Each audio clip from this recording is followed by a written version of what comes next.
Assalamualaikum warahmatullahi wabarakatuh. Apa khabar anak-anak ustaz sekalian? Alhamdulillah bertemu lagi kita pada hari ini. Jadi hari ini ustaz akan fokus kelas kita kepada soalan-soalan kebat tasawuf Islam SPM 2020 lah. InsyaAllah ustaz harap kamu dapat beri perhatian yang sebaik-baiknya untuk soalan kebat ini insyaAllah. Baik, insyaAllah hari ini kita akan cuba bincang sedikit berkaitan dengan panduan untuk kita nak menjawab soalan kebat yang 4 markah. Ini Ustaz nak fokus yang 4 markah. Jadi, sebagaimana yang telah kita tahu, bila kita nak menjawab soalan kebat, kita kena ada yang pertamanya ialah isi, kemudian kita kena ada huraian lengkap dan juga olahan menarik. Berbeza dengan pendidikan Islam. Jadi isi ni apa? Isi ni ialah menjawab soalan. Apabila diberi soalan kepada kita, maka bila kita menjawab soalan itu, maka itulah dinamakan isi. Jadi bila kita dah ada isi, kita nak buat huraian. Bila kita nak buat huraian, sebelum pergi kepada huraian, kita kena ada kata penghubung. Kita nak kena ada kata penghubung. Ustaz ringkaskan kata penghubung untuk mudah kita ingat ni, suka. Ingat suka. Suka tu apa? Antara kata penghubung dia, S tu supaya. Kamu boleh letak supaya. U untuk. Kamu boleh letak untuk. Kamu boleh letak kerana. Kamu boleh letak agar. Untuk memudahkan kamu membuat huraian. Jadi selepas itu kita dah dapat huraian, maka kita nak buat huraian lengkap. Bila nak buat huraian lengkap ini adalah kita menghurai kepada huraian tadi.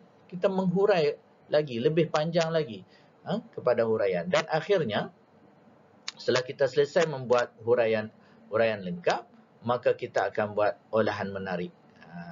Contoh ini menunjukkan ayat-ayat, kita akan menggunakan ayat-ayat tersebut. Okey? Baik. Baik, kita pergi kepada contoh soalan yang 4 markah ni. Okey. Baik, tengok soalan dia. Berdasarkan gambar di bawah, ni gambar ni. Gambar poster ni. Huraikan konsep ta'awun yang anda faham dalam sistem muamalah Islam. Baik, ini antara muamalah Islam, iaitu ar-rahnu. Kita faham ar-rahnu ni benda apa? Ar-rahnu ni adalah gadaian. Jadi bila kita nampak gambar ni, dalam fikiran kita ialah gadaian ar-rahnu.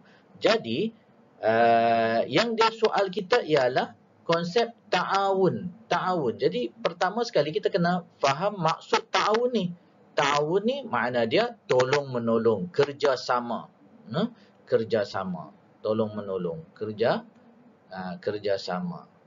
Baik, bagaimana sistem muamalah yang ar-rahnu ini dapat yang dikatakan bekerjasama dalam muamalah Islam.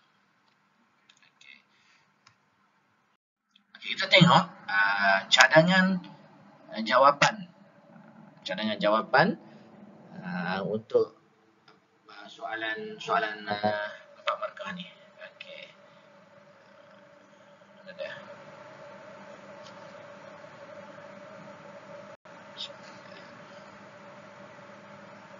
Okey. Baik. Soalan tadi ialah berkaitan dengan ar-rahnu. Jadi kita faham ar-rahnu. Jadi kita mula ayat kita kepada apa yang difokuskan lah. Kita nak buat isinya ni. Jadi disebut melalui ar-rahnu. Adapun ar-rahnu, pemegang gadaian dapat membantu orang dalam kesusahan. Membantu ni, ini adalah disebut sebagai ta'awun. Ta'awun. Kan kita telah pun menjawab soalan tadi. Mana konsep ta'awun dalam sistem muamalah Islam, yakni ar-rahnu. Ar-rahnu kan ada penggadai dan juga pemegang gadaian. Pemegang gadaian ni dapat membantu orang yang dalam kesusahan. Orang yang dalam kesusahan ni ialah orang yang menggadaikan tu, penggadai. Okey, maka bila kita jawab sedemikian, kita dah dapat satu markah. Dapat satu markah. Ini kita telah pun memberi isi. Jadi bila kita nak meneruskan kepada huraian, maka tengok kat sini. Kita kena letakkan kata penghubung dia. Kata penghubung. Antara kata penghubung kat sini yang sebut suka tadi kan. Suka. Kan? Suka. Jadi kita ambil you ni. Untuk. Untuk. Jadi kita sambunglah ni starter dia. Kamu boleh letak supaya ke, untuk ke, apa ni, agar ke, kerana ke. Tapi ayat yang kat sini sesuai dengan untuk. Dalam sebut untuk, jadi orang pemegang gadaian ni membantu orang dalam kesusahan untuk buat apa? Untuk mendapatkan wang tunai dengan segera. Maka ini adalah huraian. Kemudian kita nak menghurai lagi, nak buat huraian lengkap ni maknanya kita menghurai kepada huraian. Okey, dia dapat wang tunai dengan segera ni, dia nak buat apa? Maka kita beri contohnya, dapat membantu mereka yang memerlukan kewangan untuk membiayai persekolahan anak-anak mereka. Orang yang menggadaikan tu, dia dapat duit, maka dia membiayai persekolahan anak-anak dia.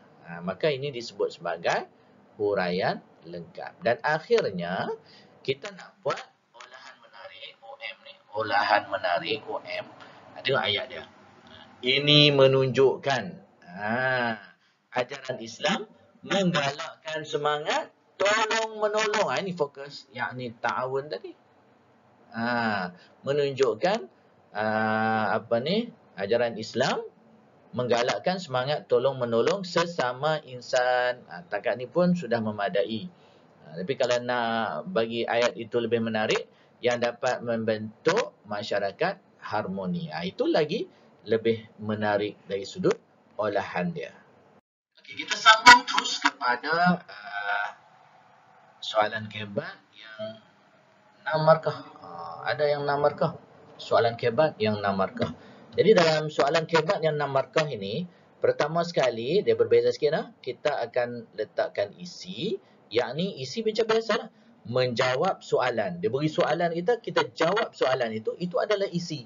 Kemudian kita akan terus buat huraian 1, huraian 2, huraian 3, huraian 4. Kamu boleh sambung aja ayat-ayat tersebut. Sambung aja ayat tersebut. Dan kita akhiri dengan olahan menarik OM ni. Okay. Itu antara cara untuk kita nak membuat ataupun menjawab soalan yang 6 markah. Baik, kita tengok contoh soalan. Contoh soalan yang 6 markah. Contoh soalan yang 6 markah. Baik, berdasarkan gambar di bawah. Ini gambar ni. Ini adalah stimulus. Huraikan perkaitan antara sabat dan juga murunah. Jadi kita kena faham dulu. Gambar ni gambar berkaitan dengan apa? Yakni solat berjamaah. Waktu PKP. Waktu PKP kan. Solat yang ada jarak ni. Jarak 1 meter ni. Jadi gambar ini, berdasarkan gambar ni, kita nak tengok apakah perkaitan antara sabat dan murunah. Sabat ni adalah satu perkara yang tetap pada asasnya. Dan murunah boleh berubah-ubah. Kita nak tengok cadangan jawapan. Contoh jawapan untuk soalan kebat yang 6 markah ni. Okey. Baik, kita akan tengok. Okay, tengok soalan dia. Jawapan dia. Jadi, kita nak membina isi, yakni perkaitan di antara sabat dan juga murunah. Baik, Islam, ini jawapan. Islam menyuruh umatnya solat berjamaah.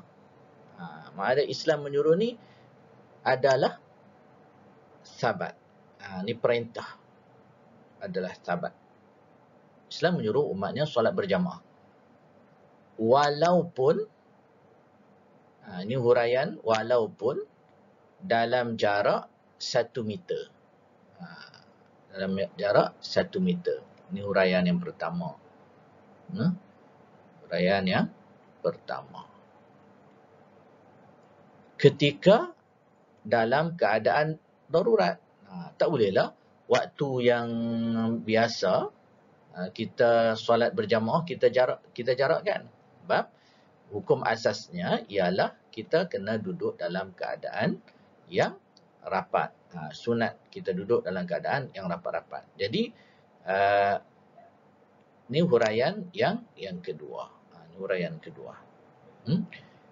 Contohnya, kita ambil contohnya semasa wabak COVID-19 yang melanda kebanyakan negara di dunia.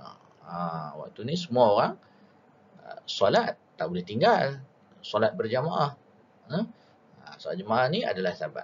Bila dia berubah murunah. Bila boleh berubah disebabkan oleh apa? Disebabkan keadaan darurat. Jadi huraian seterusnya lagi, masjid dan surau tetap diimarahkan. Kalau tak, jadi kosong masjid. Walaupun dalam keadaan sembahyang secara jarak tu, kita tetap melakukan. Baik, maka nak buat huraian yang seterusnya, ni yang keberapa ni? Yang ni yang ketiga. Ni huraian yang keempat. Okey, ni huraian yang keempat. Ni kita nak buat olahan menarik. Dengan itu, dia sebutkan segenap lapisan masyarakat tidak mengabaikan fardu kifayah. Tetap kena buat. Dengan mengikut SOP yang telah ditetapkan. Ini antara contoh cadangan jawapan untuk yang 6 markah. Kita akan buat satu isi dan juga huraian 1, huraian 2, huraian 3, huraian 4 dan kita akan buat olahan menarik di akhirnya. Okey. Terima kasih semua kerana memberi perhatian kepada PDPC kita hari ini berkaitan dengan kebat. Jadi insya-Allah Ustaz akan letakkan soalan dalam Google Form di dalam grup kita lah, insya-Allah. Jadi kamu akan tengok soalan tersebut dan sila jawab, ya. Jadi wabillahi taufik wal hidayah. Assalamualaikum warahmatullahi wabarakatuh.